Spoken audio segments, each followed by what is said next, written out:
It's not easy to start taking medication, but it's harder when you have to take medication. Yeah, it's a lot harder.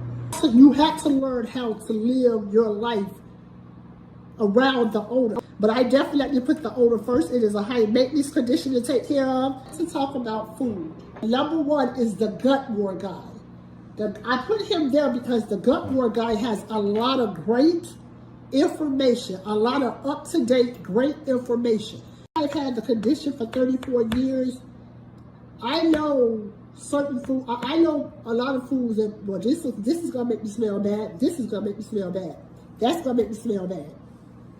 Any food that we eat is going to produce an odor. Even safe food. You have to be strategic and strict. A lot of bland food. Plain rice fills me up. I will eat plain rice with breakfast, lunch, and dinner. So if I eat my rice and I just put a little bit of sea salt, a little bit of plant-based butter on there, as I eat that food, it is not going to set my body odor off. Maybe not even later that night. Not a really offensive odor, but an odor.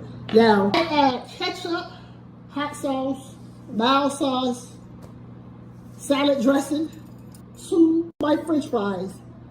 As the food is going down my throat, my odor is triggered.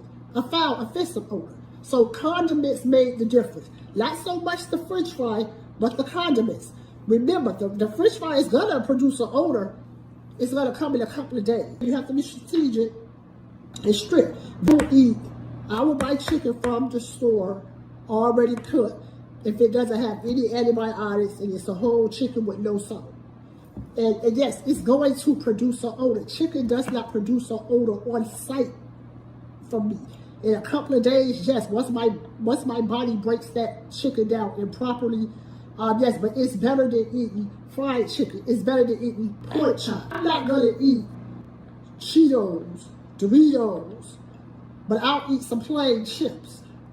And I eat French fries with hot sauce and barbecue sauce, but I'll eat French fries with a little bit of sea salt on there.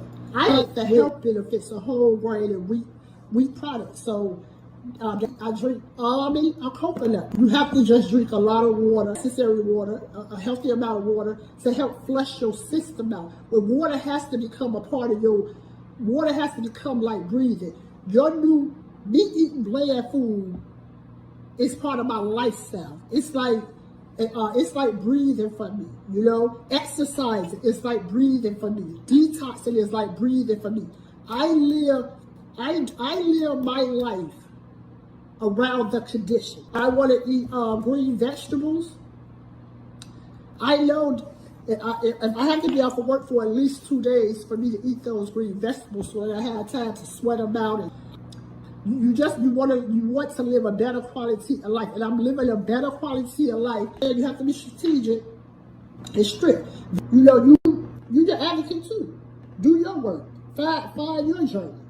But it's helpful to have people who've already done it. And hopefully you all have been reaching out to your therapist or even to your doctor, talked about medication and things like that. And it's not easy to start taking medication, but it's harder when you when you have to take medication. Yeah, it's a lot harder. I've done this a million times. I fall down, I get right back up. And plus I have a journey to continue. My name is Carrie Wilson. I am the author of the book, The Foul Body Odor That Almost Killed Me. My book is a true story of the 7-year journey it took for me to get diagnosed with a metabolic body odor condition. There are real documents in the back of my book, medical records, letters that I wrote. My book is available on Amazon Books, Doris Publishing, Barnes & Noble, and Google Books.